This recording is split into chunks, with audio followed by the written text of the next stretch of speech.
Oggi Matteo ci racconta la sua storia. 41 anni, una banca a Bergamo, 23 anni di matrimonio. Poi, una mattina di dicembre, una notifica si illumina sul tablet della cucina e il nome che legge è quello di suo fratello. Ma vi avverto, il tradimento non è la parte peggiore di questa storia. Il peggio Matteo lo scopre dopo, in un bar, da una donna che tutti credevano pazza.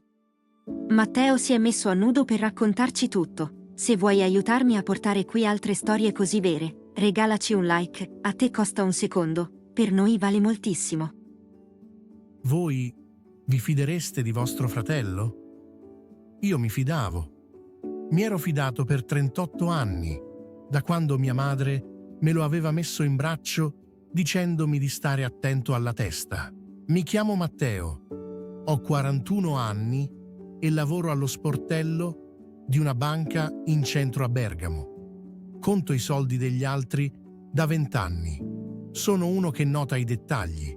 Un bonifico anomalo, una firma tremolante, un cliente che suda troppo per un semplice prelievo. Eppure a casa mia, sotto il mio tetto, non ho visto niente. Per mesi. Forse per anni. Silvia ed io stavamo insieme dai tempi del liceo. Ci siamo sposati a 18 anni, contro il parere di tutti, e per 23 anni ho creduto che avessimo avuto ragione noi. 2 figli. Giulia, 22 anni, che studia a Milano, e Pietro, 18, l'ultimo anno di liceo. Una casa a Redona con il mutuo quasi finito. Silvia, a 43 anni, era ancora la donna più bella di ogni stanza in cui entrava. Me lo dicevano anche i colleghi, ridendo. «Matteo, ma come hai fatto?» Ridevo anch'io, ero fiero. La fierezza è una benda comoda. Daniele, mio fratello, ha 3 anni meno di me. È sempre stato quello simpatico, quello che alle cene fa ridere tutti mentre io verso l'acqua. Quando 3 anni fa si è separato da Federica, l'ho ospitato io. 6 mesi sul divano di casa nostra. Gli portavo il caffè la mattina prima di andare in banca e gli dicevo di non mollare. Nessuno capiva perché Federica se ne fosse andata così, da un giorno all'altro, senza spiegazioni. Mia madre diceva: «Quella lì è sempre stata strana». E noi annuivamo. I segnali c'erano. Li vedo adesso, come si vedono i sassi quando il fiume si ritira. Silvia aveva iniziato Pilates il giovedì sera e tornava con i capelli asciutti. Daniele passava spesso a sistemare la caldaia, a vedere la partita, a riportare un trapano che non gli avevo mai prestato. Lei aveva ricominciato a truccarsi anche per andare al supermercato. Il telefono, che una volta lasciava ovunque, adesso viveva a faccia in giù. Ma il tablet di casa, quello appoggiato in cucina per le ricette, era rimasto sincronizzato col suo numero. Lei se n'era dimenticata. Io non lo sapevo nemmeno. Era un martedì di dicembre, le 6:40 del mattino. Fuori ancora buio. La moka sul fuoco. Io in camicia che cercavo le chiavi della macchina. Lo schermo del tablet si è illuminato sul piano della cucina. Daniele, non riesco a dormire. Giovedì sembra lontanissimo. Ho pensato a un errore. Lo giuro. Per 10 secondi il mio cervello ha cercato una spiegazione innocente, come si cerca l'uscita in una stanza che brucia. Poi ho toccato lo schermo. La chat si è aperta. Ho letto in piedi, al buio, con la moka che borbottava. Ho letto finché il caffè non è uscito tutto e la fiamma non si è spenta da sola. 8 mesi di messaggi. 8 mesi di giovedì. 8 mesi di «Lei non sospetta niente» e di «Salutami Matteo», scritto proprio così, con la faccina che ride. Non c'erano foto. Non servivano. Le parole bastavano e avanzavano. Non ricordo come sono arrivato in banca. Ricordo le mani fredde sul volante e un ronzio in testa, come una radio tra due stazioni. Quella mattina ho sbagliato la cassa 2 volte.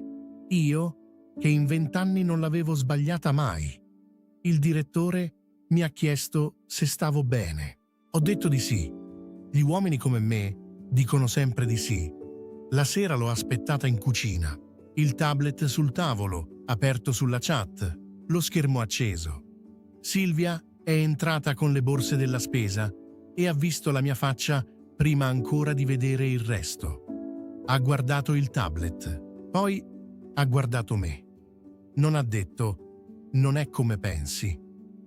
Ha appoggiato le borse per terra, piano, come si fa con le cose fragili, e ha detto «volevo dirtelo io». Da quanto? Non è importante. Da quanto, Silvia? Da un po', da un po'. 23 anni di matrimonio, liquidati con 3 parole da sala d'attesa. Le ho chiesto perché lui, perché proprio mio fratello, e lei ha risposto la cosa più onesta e più crudele che le abbia mai sentito dire. Perché era lì. Quella notte ho fatto la cosa di cui non vado fiero. Sono salito in macchina, ho guidato fino al suo appartamento a Colognola, ho suonato il citofono finché non è sceso in ciabatte e giubbotto. Ha detto «Matteo, ascolta», e non ha finito la frase. Uno solo. Gli ho rotto il labbro e mi sono rotto 2 nocche. Per settimane, ogni volta che battevo un'operazione in cassa, le nocche mi ricordavano che ero diventato uno che prende a pugni il proprio fratello in un parcheggio. Non è una cosa che si dimentica di se stessi.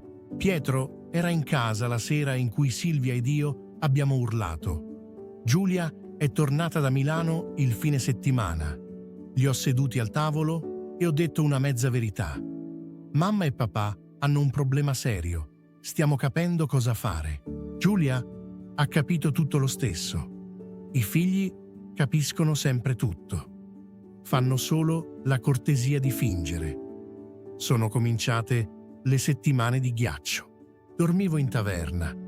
Controllavo il suo telefono ogni notte, anche se ormai non c'era più niente da scoprire. Lo facevo come ci si gratta una ferita, per sentire che era vera. Tenevo una bottiglia di grappa in garage, dietro le taniche. Riscaldavo la stessa tazza di caffè 4 volte senza berla. Silvia piangeva, diceva che era finita con Daniele, che voleva rimediare, e io, certe notti, ci credevo. Volevo crederci. 23 anni non si buttano in un cassonetto. Poi ho fatto la telefonata che ha cambiato tutto. Ho chiamato Federica, l'ex moglie di mio fratello. Non la sentivo da 3 anni. Le ho chiesto di vederci e lei è rimasta in silenzio così a lungo che ho pensato fosse caduta la linea. Poi ha detto una parola sola. Finalmente.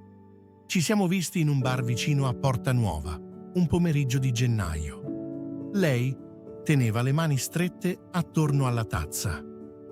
Pensavo lo sapessi, ha detto. Pensavo che dopo tutto questo tempo qualcuno te l'avesse detto. 3 anni prima, mi ha raccontato, aveva trovato i messaggi tra Daniele e Silvia sul computer di lui.